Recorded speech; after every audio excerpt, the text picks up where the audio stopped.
ଅନୁଭୂତିରେ ମହାପ୍ରଭୁ କାଳିଆ ସାନ୍ତ। ଭାବ, ଆବେଗ, ଆଧ୍ୟାତ୍ମିକତା ଭିତରେ ଦିନେ ମୁଁ ଆଇନକୁ ଉଲ୍ଲଙ୍ଘନ କରିଥିଲି। ବିଶ୍ୱ ପ୍ରସିଦ୍ଧ କୋଟି ଓଡ଼ିଆଙ୍କ ମଉଡ଼ମଣି ମହାପ୍ରଭୁ ଶ୍ରୀ କାଳିଆ ସାନ୍ତଙ୍କ ଘୋଷଯାତ୍ରାରେ ମୁଁ ଯାଇଥାଏ। ଜନସମୁଦ୍ରର ଲହଡ଼ି ଭିତରେ ଉବୁଟୁବୁ ହେଉଥାଏ। ମନରେ ଅତ୍ୟନ୍ତ ଇଚ୍ଛା, ଅଭିଳାଷ, ବ୍ୟାକୁଳତା ଭରି ରହିଥାଏ। ନନ୍ଦିଘୋଷକୁ ଛୁଇଁବି, ତା ରଥ ଦଉଡ଼ିକୁ ହାତରେ ଧରି ଟିକେ ଟାଣିବି।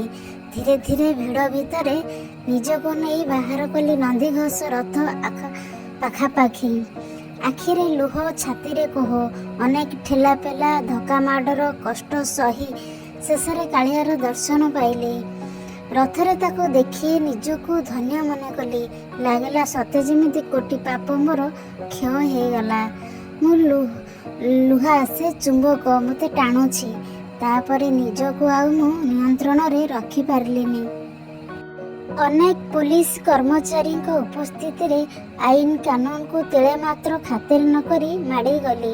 କ୍ଷଣିକ ଭିତରେ ରଥ ଛୁଇଁ ତା ଦଉଡ଼ିକୁ ଧରି ପଳେଇ ଆସିଲି। ପରେ ଅନେକ ପୋଲିସ ମୋ ପଛରେ, କିନ୍ତୁ ମୋତେ କିଛି ଫରକ ପଡ଼ିନଥାଏ।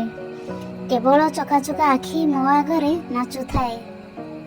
ଆହା, କି ଶାନ୍ତି, ଅପୂର୍ବ ମିଳନ! ଘରକୁ ଫେରିବାର ମନ ହେଉନଥାଏ।